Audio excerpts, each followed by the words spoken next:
Dr. Reed.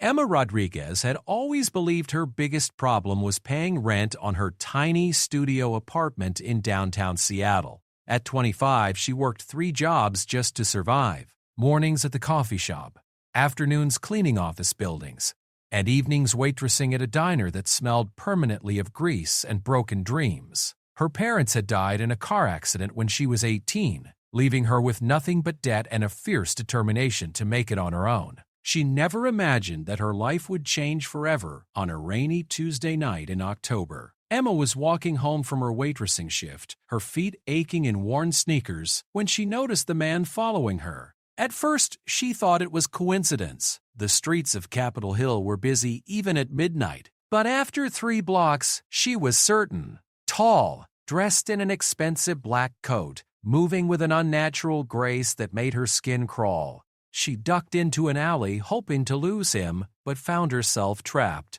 The narrow passage ended at a brick wall covered in graffiti. Her heart hammered as footsteps echoed behind her. "Emma Rodriguez," a voice called out. "Smooth as silk and twice as dangerous." She spun around. The man stood at the alley's entrance, blocking her escape. In the dim streetlight, she could see his face clearly for the first time. Impossibly handsome, with sharp cheekbones and eyes that seemed to glow amber in the darkness. His skin was pale as moonlight, and when he smiled, she caught a glimpse of teeth that were definitely not human. "How do you know my name?" Emma's voice came out as a whisper. "I know many things about you, Emma. I know you're alone in this world. I know you struggle to survive. I know you've never felt like you belonged anywhere."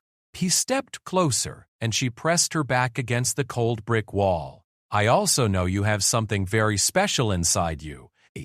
Something my kind has been searching for." "Your kind?" Emma's mouth felt dry as cotton. "Vampires, child. Though I prefer the term immortal nobility. I am Marcus Blackthorne, and I have ruled the creatures of the night for over 800 years.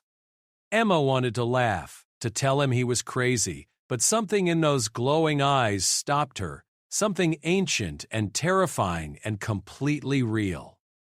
"What do you want with me?" she managed to ask. Marcus tilted his head, studying her like a scientist examining a fascinating specimen. "You possess a rare genetic marker, Emma. 1 in a million humans carry it. It makes you capable of bearing children to my kind, vampire-human hybrids who can walk in daylight but retain our strength and longevity." The words hit her like a physical blow. "You're insane." "Am I?" Marcus raised one elegant eyebrow. "Tell me, Emma, have you ever noticed things about yourself that seemed unusual, faster healing than others? Stronger intuition, the ability to sense when someone is lying?" Emma's blood turned to ice.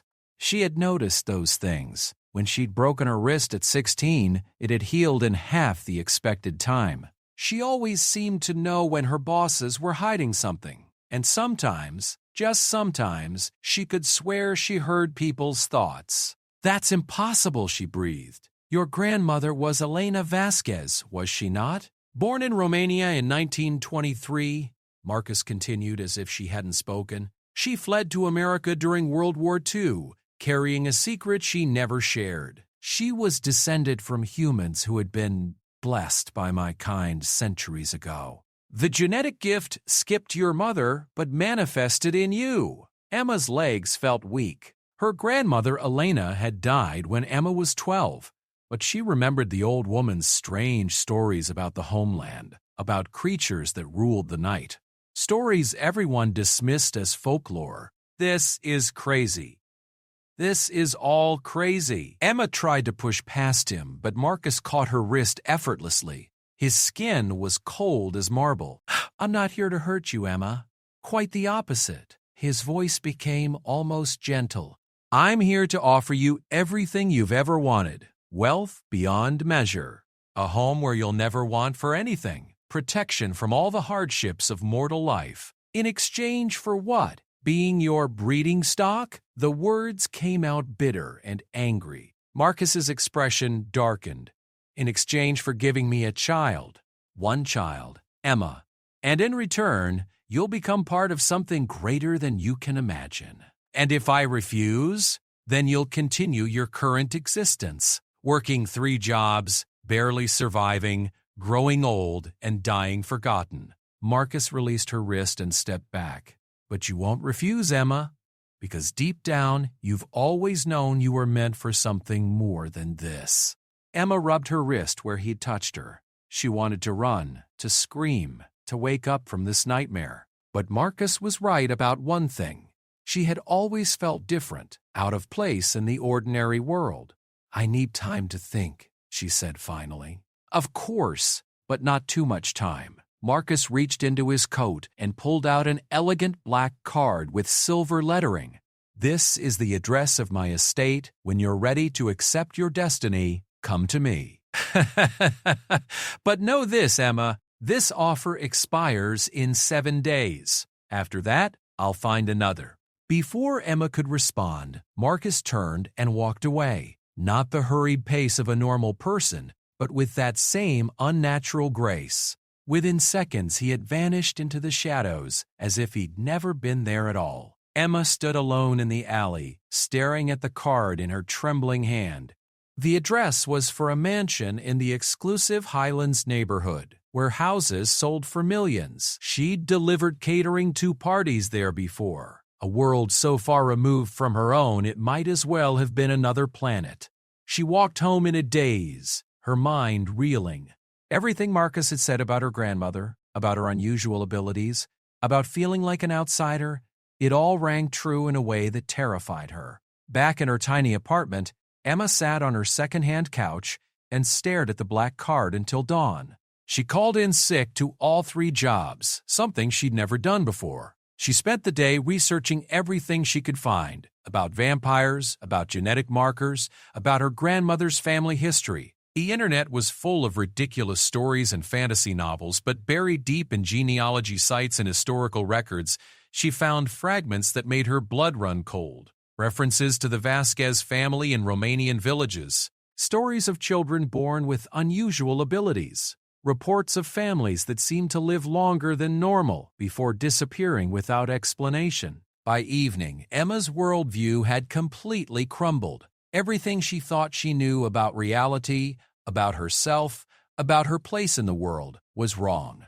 She looked at her reflection in the bathroom mirror, searching for signs of this supposed genetic gift. She looked the same as always, medium height, dark hair, brown eyes that her grandmother used to say were old souls.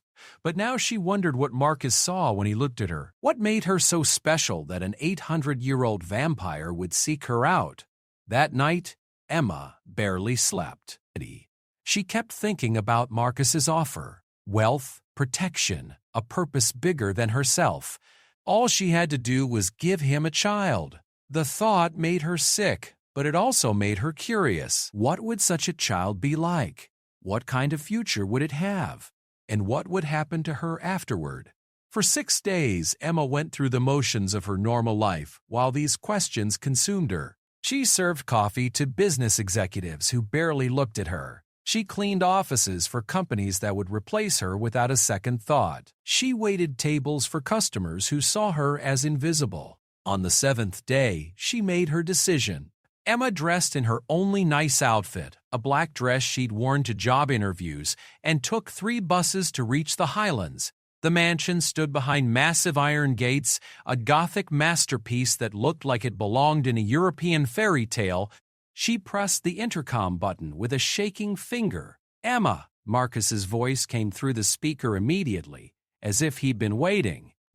"I wondered if you would come." The gate swung open silently. Emma walked up the long driveway, her footsteps echoing on ancient cobblestones. The mansion loomed before her, all dark windows and sharp spires. It should have looked sinister, but instead it looked like home in a way her cramped apartment never had. Marcus waited at the front door, dressed in an impeccably tailored suit. In the evening light, he looked even more otherworldly than he had in the alley. "Welcome to Raven's Hollow," he said, gesturing for her to enter. "Your new home." if you choose to accept it. Emma stepped across the threshold and gasped. The interior was breathtaking. Soaring ceilings, marble floors, artwork that probably belonged in museums. Everything spoke of wealth accumulated over centuries, of power that transcended human understanding. "It's beautiful," she whispered. "Beauty is one of the few things that make immortality bearable," Marcus replied, leading her into a sitting room furnished with antiques that were probably older than her country. "Please sit. We have much to discuss." Emma perched on the edge of an ornate chair that was probably worth more than she'd earned in her entire life. "I've been thinking about your offer, and I want to know everything. No more cryptic hints or half-truths. If I'm going to do this, I need to understand exactly what I'm agreeing to." Marcus smiled, and for the first time it seemed genuinely pleased rather than predatory. "Very well. Ask your questions, Emma. I will answer them honestly." "How does this work?" The child? Vampire reproduction is complex. We can only conceive with humans who carry the genetic marker. The pregnancy will last approximately 6 months instead of 9. The child will be born with enhanced abilities but able to tolerate sunlight. They will age normally until around 25. Then their aging will slow dramatically. "What happens to me during the pregnancy?" "You'll be transformed.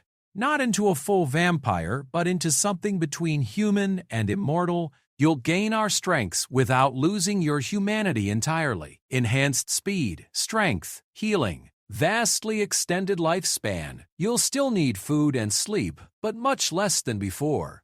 Emma's head spun. "And after the child is born, you'll remain here as part of my household. The child will need both parents. You'll want for nothing: education, travel, whatever pursuits interest you. In return, you'll help raise our offspring to understand both worlds. What if I want to leave?" Marcus was quiet for a long moment. "The transformation creates a bond, Emma. You'll find leaving becomes unthinkable. Not because you're imprisoned, but because this will become where you belong." The honesty in his voice was more terrifying than any threat. "You're saying I'll lose my free will. You'll gain a new perspective. Think of it as evolution rather than loss." Emma stood and walked to the tall windows overlooking the estate's grounds. Gardens stretched as far as she could see, perfectly maintained and hauntingly beautiful. She could picture herself walking those paths, could imagine a child playing among the flowers. Why me specifically? Why not find someone who actually wants this? Because wanting something and being suited for it are different things. You've survived hardship with your spirit intact. You're strong enough to handle the transformation. And, Marcus paused, you understand what it means to be alone. Our child will need a mother who can teach them to find their place in a world where they'll never quite belong to either side. Emma pressed her forehead against the cool glass. Everything Marcus said made a terrible kind of sense. She had always felt caught between worlds, never quite fitting anywhere. Maybe this was why. "I'm scared," she admitted. "Fear is wisdom in the face of the unknown. But tell me, Emma, what do you have to lose?" She turned back to face him. "My humanity. No, you'll gain something greater. You'll become the bridge between two species, the mother of a new kind of being. Your child will inherit the best of both worlds." Emma closed her eyes and thought about her life, the endless struggle just to survive, the loneliness that followed her everywhere, the feeling that she was wasting away in a world that had no place for her. Then she thought about the alternative Marcus offered: purpose, security, a chance to be part of something extraordinary. When she opened her eyes, Marcus was watching her with an expression she couldn't quite read. "If I agree," she said slowly, "when would this happen?" "Tonight, if you're willing." The transformation is intense. It's better to begin it when you're certain of your choice. Emma's heart raced. Tonight. In a few hours, her entire existence would change forever. "I need one more thing," she said. "Name it." I want to know about you. Really know. If I'm going to have your child, if I'm going to spend whatever life I have left in your house, I need to understand who you are. Not the vampire lord or the immortal nobleman. You. Marcus studied her for a long moment, then nodded. Very well. Pour yourself some wine. He gestured to a crystal decanter on a side table. And I'll tell you about the man I was before I became the monster I am now.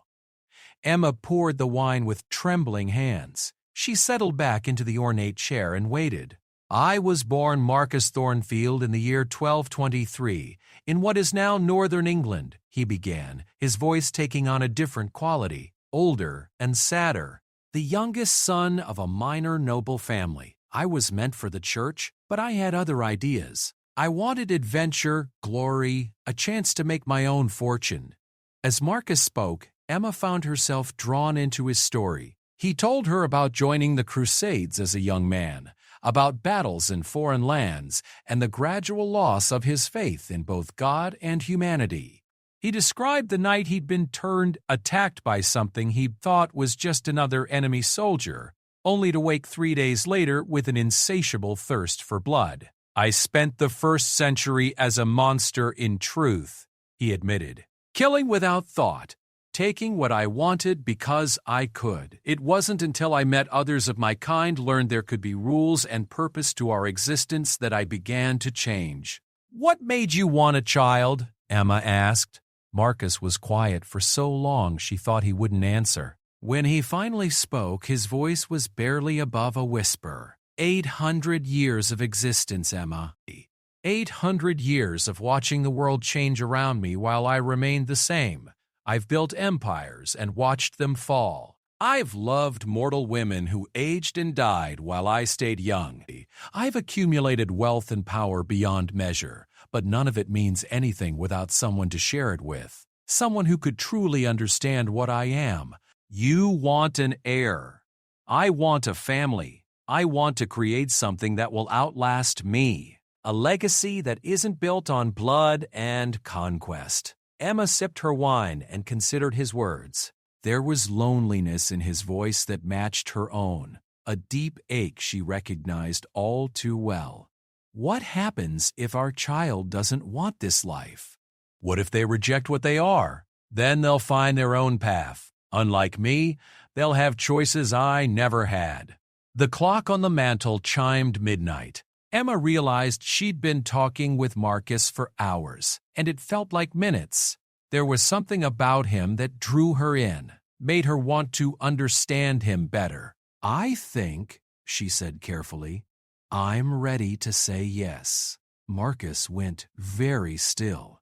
Are you certain? No. But I don't think anyone could be certain about something like this. I just know that the life I'm living now isn't really living at all. It's just existing. And maybe it's time to stop being afraid of change.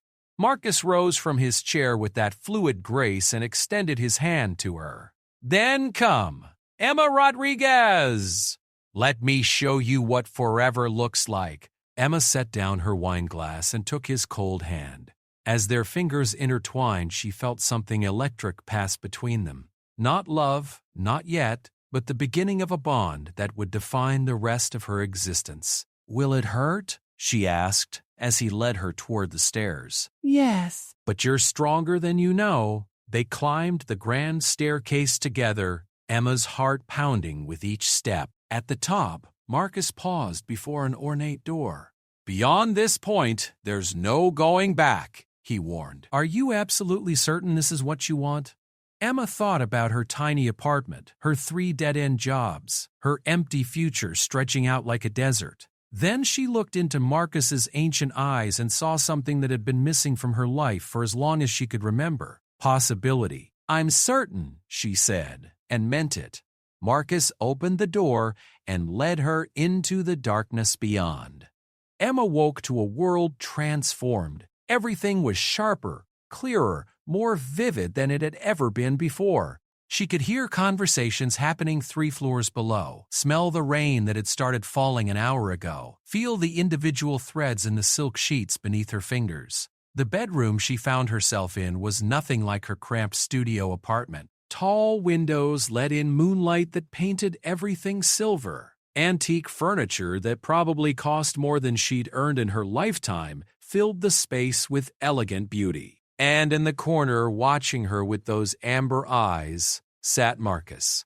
"How do you feel?" he asked softly. Emma sat up, expecting the usual aches and pains that came with waking up. Instead, she felt stronger than she ever had in her life. Her body hummed with energy that seemed to flow through her veins like liquid fire. "Different," she said, then gasped. Her voice sounded like music, richer and more melodious than before. "What happened to me?" "You've begun the transformation. It will take several more days to complete, but the worst is over." Marcus moved closer, his face showing something that might have been relief. "You survived it better than I expected." Emma looked down at her hands. Her skin seemed to glow softly in the moonlight, and when she concentrated, she could see the network of veins beneath the surface pulsing with new life. "I remember pain," she said. "And you biting me? The process requires an exchange of blood. My essence mingling with yours, changing you from the inside out." Marcus's expression grew serious. "How much do you remember?" Images flashed through Emma's mind, Marcus's fangs piercing her throat. Fire racing through her bloodstream, her body convulsing as every cell restructured itself. And through it all, Marcus holding her, whispering words and languages she didn't recognize but somehow understood. "Enough!" she whispered. "Are you angry?" Emma considered the question. She should be furious. He'd changed her without fully explaining what it would feel like, turned her into something that wasn't quite human anymore. But instead of anger, she felt complete. Like a missing piece of herself had finally clicked into place. "No," she said, surprising herself. "I feel like I've been sleepwalking my whole life and just woke up." Marcus smiled, and for the first time since she'd met him, it reached his eyes. "That's how I hoped you would feel. What happens now? Now you learn what you've become. Come." Marcus led her to an ornate mirror across the room. Emma barely recognized her reflection. Her hair was glossier, her skin luminous, her eyes brighter and more alert. She looked like an enhanced version of herself, as if someone had taken her image and improved every detail. "You're beautiful," Marcus said, standing behind her. "I look different. You look like yourself, but more." The transformation doesn't change who you are, Emma. It reveals who you were always meant to be. Emma touched her reflection, watching as her enhanced senses picked up details she'd never noticed before. The way light played across her skin, the subtle variations in color in her eyes, the new grace in her movements. "Am I immortal now? Semi-immortal. You'll age very slowly and heal from injuries that would kill a normal human. But you're not indestructible. Think of it as a significantly extended life, rather than true immortality." "And the child?" Marcus's expression grew intense. "That comes next. But first, you need to understand your new abilities and learn to control them. Enhanced strength requires enhanced control." Over the following days, Marcus became her teacher. He showed her how to move without breaking delicate objects, how to gauge her new strength, how to process the overwhelming flood of sensory information her transformed body provided. Jenna discovered she could hear heartbeats from several rooms away, smell emotions like fear and excitement, and see clearly in complete darkness. Her reflexes were lightning fast, and her mind processed information with startling clarity. "It's like being a supercomputer in a human body," she told Marcus, after successfully navigating an obstacle course he'd set up in the mansion's basement. "Though remember, with great power comes the potential for great destruction. A casual gesture could seriously harm a normal human now." The warning proved necessary. On her fourth day, Emma accidentally shattered a crystal glass just by picking it up. The experience left her shaken and newly aware of how careful she needed to be. I feel like I'm walking around with loaded weapons for hands, she confessed that evening. Control will come with time and practice, Marcus assured her. My kind has developed techniques for managing our abilities around humans. I'll teach you everything you need to know. But it wasn't just the physical changes Emma had to adjust to. Her emotional responses had intensified as well. Colors seemed more vivid, music more moving, and her connection to Marcus deeper and more complex than anything she'd experienced as a human. She found herself studying him when he thought she wasn't looking, fascinated by the way he moved through the world with such confident grace. 800 years of experience showed in every gesture, every word. And sometimes, when their eyes met across the room, she felt a pull toward him that went beyond gratitude or obligation. Are you creating some kind of supernatural bond between us? She asked one evening as they sat in his study. Marcus looked up from the ancient book he'd been reading. You're feeling the connection, aren't you? It's getting stronger every day. Is that part of the transformation? Partially. The blood exchange creates a link between maker and progeny. But what you're experiencing goes deeper than that. Marcus closed the book and gave her his full attention. We're meant to be partners, Emma, co-parents to a child who will need both of us. The bond ensures we can work together effectively. Partners? Emma repeated. Not love. Love may come in time. The bond makes it more likely, but it doesn't force it. What you feel is compatibility being awakened. Emma wasn't sure if that made her feel better or worse. The growing attraction she felt toward Marcus was unlike anything she'd experienced. It was deeper than physical desire, more profound than emotional connection. It felt like recognition, as if her soul was responding to something it had been searching for without knowing it. What if I don't want this bond? Then you fight it, but fighting your own nature is exhausting and ultimately futile. And if I accept it? Marcus was quiet for a long moment. Then you discover what it means to truly belong somewhere. That night, Emma stood at her bedroom window, looking out over the estate grounds. The gardens were even more beautiful in her enhanced vision, every flower and leaf outlined in silver moonlight.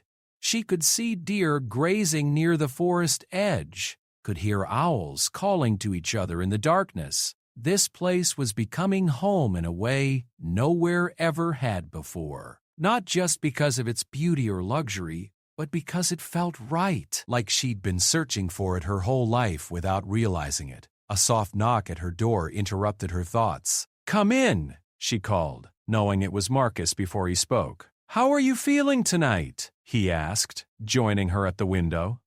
Stronger, more settled. Emma glanced at his profile in the moonlight. "When will you know I'm ready?" "For conception? Soon. The transformation is nearly complete. Perhaps another week." The thought sent a thrill of nervousness through her. Will it be different? The physical relationship, I mean. Marcus turned to face her fully. "Everything will be different, Emma. More intense, more connected. When two beings with our level of sensitivity come together, it's unlike anything humans experience. Are you nervous too?" "Terrified," he admitted, surprising her with his honesty. "Really? I've never attempted to create life before, only to take it. The responsibility is overwhelming." Emma reached out and took his hand. The contact sent electricity up her arm, and she saw Marcus's eyes flash with golden light. "We'll figure it out together," she said. "You are remarkable. Do you know that? Most humans would be demanding answers, making ultimatums, fighting the transformation. But you've embraced it with a courage I didn't expect. Maybe because I never really fit in the human world anyway. This feels like coming home." Marcus raised their joined hands and pressed a gentle kiss to her knuckles. "I hoped you would feel that way." The gesture was simple, but it sent warmth flooding through Emma's entire body. The bond between them pulsed stronger, and she could swear she felt an echo of Marcus's emotions alongside her own. "It's happening, isn't it?" she whispered. "The bond, yes. Should I be afraid?" "Only if you want to fight it." Emma looked into his ancient eyes and made her choice. Instead of pulling away, she stepped closer. Then I won't fight it. Marcus's breath caught. Emma! I want to understand what this is between us. I want to stop being afraid of feeling something real.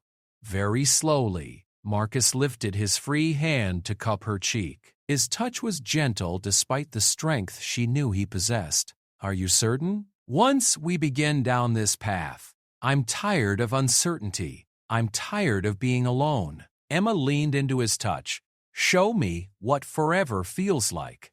Marcus studied her face for a long moment, then nodded. Close your eyes. Emma obeyed, and immediately her other senses heightened. She could hear Marcus's breathing, could smell his unique scent that reminded her of winter nights and old books. When his lips touched hers, it was like lightning striking. The kiss was unlike anything from her human life. Every nerve ending came alive, every emotion amplified. She could feel Marcus's centuries of loneliness, his desperate hope for connection, his wonder at finding someone who might understand him, and underneath it all, a growing love that was as inevitable as sunrise. When they broke apart, both were breathing hard. Now you know, Marcus whispered against her forehead. Know what? What it means to be truly alive.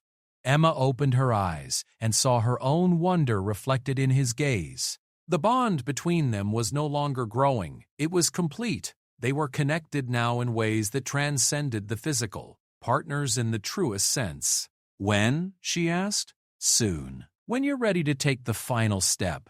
Emma thought about her old life, her old self, and felt no sadness at leaving it behind. That woman had been surviving.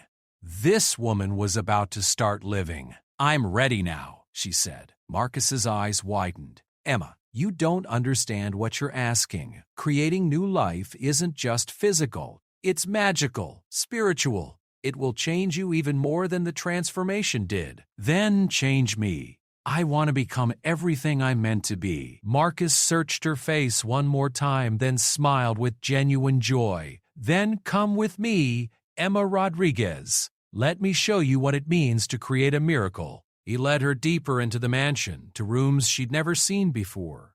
Ancient chambers carved with symbols she somehow understood now, places where power had been building for centuries. The very air hummed with magic. This is where vampire children have been conceived for over 1,000 years, Marcus explained as they entered a room that felt alive with possibility. The magic here will ensure our child is strong, healthy, perfect. Emma felt the power washing over her, through her, changing her on levels she hadn't known existed. When Marcus took her in his arms this time, she understood that everything that had come before was just preparation. This was her destiny. This was why she'd been born. And as their souls intertwined in ways that defied human understanding, Emma Rodriguez finally understood what it meant to come home. 3 months after conception, Emma stood in the mansion's nursery watching Marcus paint celestial murals on the walls. Her pregnancy was unlike anything documented in human medical literature. Her body showed barely any physical signs of change, yet she could feel the extraordinary life growing within her. She's restless today, Emma said, placing a hand over her still flat stomach. Marcus paused mid-brushstroke. I can sense it somehow. Our daughter is going to be remarkable. She already is. Last night I felt her respond to music for the first time. Marcus set down his brush and moved to stand behind Emma, his arms encircling her from behind. Beethoven's Ninth Symphony. She seemed to find it exciting. Emma leaned back against his chest, marveling at how natural this felt. The bond between them had deepened during the pregnancy, evolving from attraction to something much more profound. They were partners now in every sense, united by their shared anticipation for the child they were creating together. Dr. Catherine Wells thinks I'm crazy, Emma said. She keeps insisting I should be showing more physical symptoms by now. Dr. Wells was the supernatural specialist Marcus had brought in to monitor the pregnancy. A human doctor who had worked with vampire families for decades, she understood the unique nature of what they were attempting.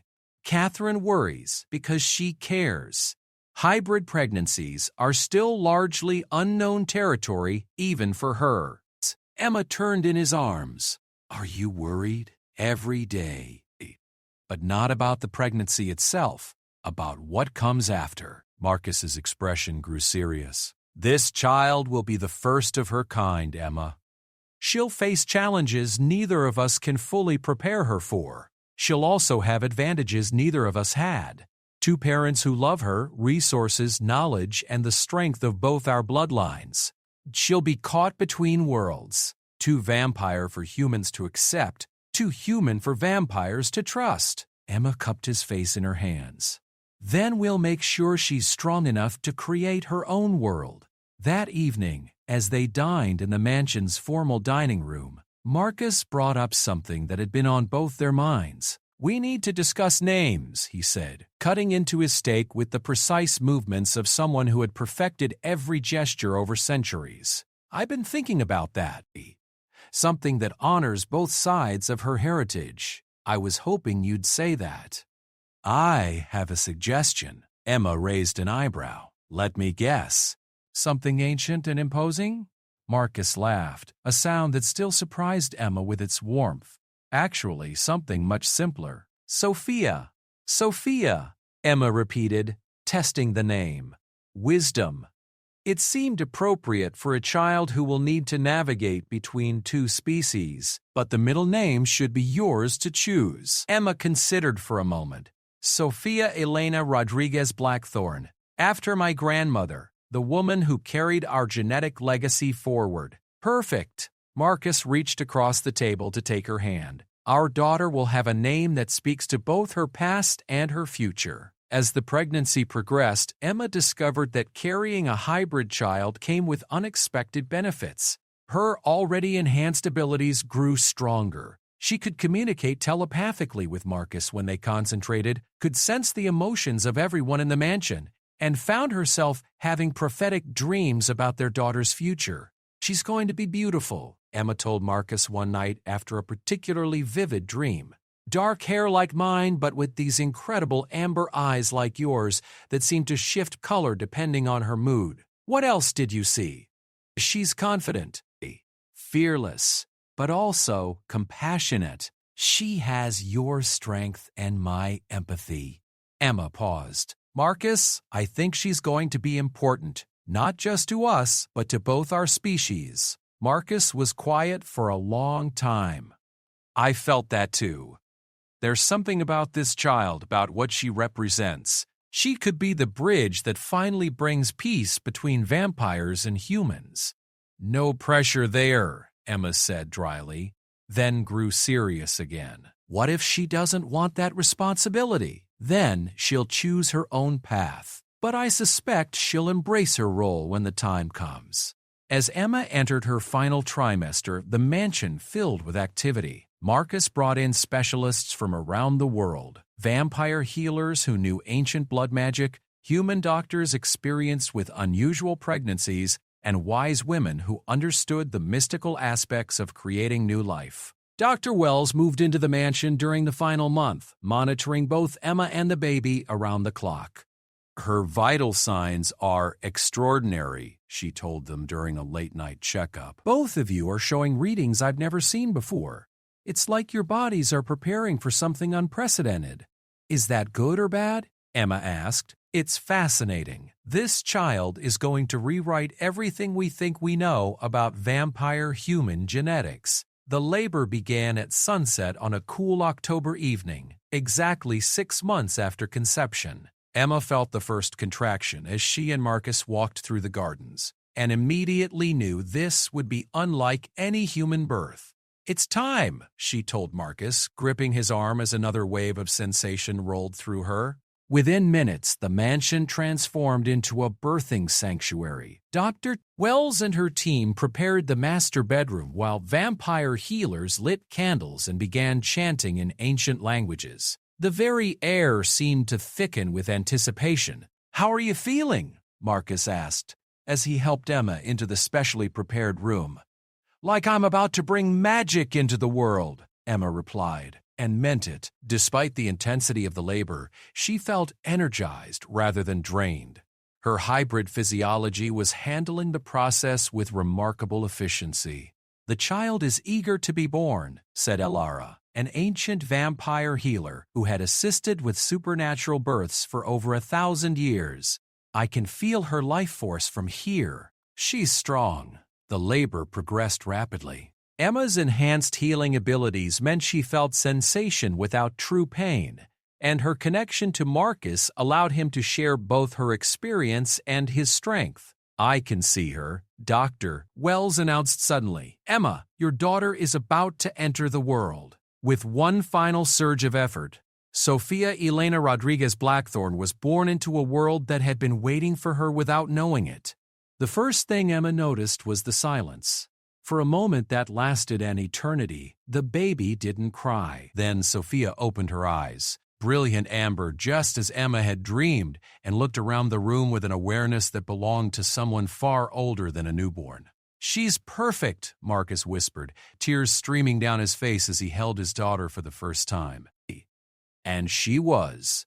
Sofia had Emma's delicate features and Marcus's striking eyes, but there was something else in her face. An otherworldly beauty that spoke to her unique heritage. Her skin had a luminous quality, and when she moved, it was with a grace that seemed almost supernatural. "Look at her hands, Dr. Kai," Wells said in wonder. Sophia's tiny fingers were perfectly formed, but Emma could see the subtle differences that marked her as more than human. Her nails were slightly pointed, her skin had an unusual resilience, and when she grasped Emma's finger, her grip was remarkably strong. "She's a miracle," Elara said softly. "In all my years, I've never felt such powerful life force in a newborn." As the hours passed and the household settled into quiet celebration, Emma marveled at her daughter's remarkable behavior. Sofia rarely cried, but when she did, the sound was musical rather than harsh.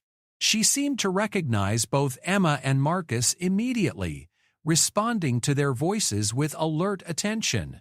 "She's watching everything," Emma observed as she nursed Sofia in the early morning hours. "It's like she's studying us. She's trying to understand where she is and who she is," Marcus said from his chair beside the bed. "Can you imagine how overwhelming it must be for her? She has the instincts and awareness of our kind, but she's experiencing everything for the first time. Do you think she knows about what she is? I think she knows she's different. Whether she understands what that means will take time." As the days passed, Sophia's unique nature became more apparent. She slept little but never seemed tired. Her eyes tracked movement with uncanny precision, and she seemed to respond to conversations as if she understood every word. Most remarkably, she appeared to be growing faster than a normal human infant, though not dramatically so. Dr. Wells estimated she was developing at roughly twice the normal rate. "She'll be walking by 6 months, talking by her first birthday," the doctor predicted. "Her brain is processing information at an accelerated pace." "Will that level out?" Emma asked. "Unknown. Everything about her development is uncharted territory." Emma found herself spending hours just watching Sofia, fascinated by every tiny detail. The way her eyes seemed to change color depending on the light, the musical quality of her voice, the surprising strength in her tiny limbs.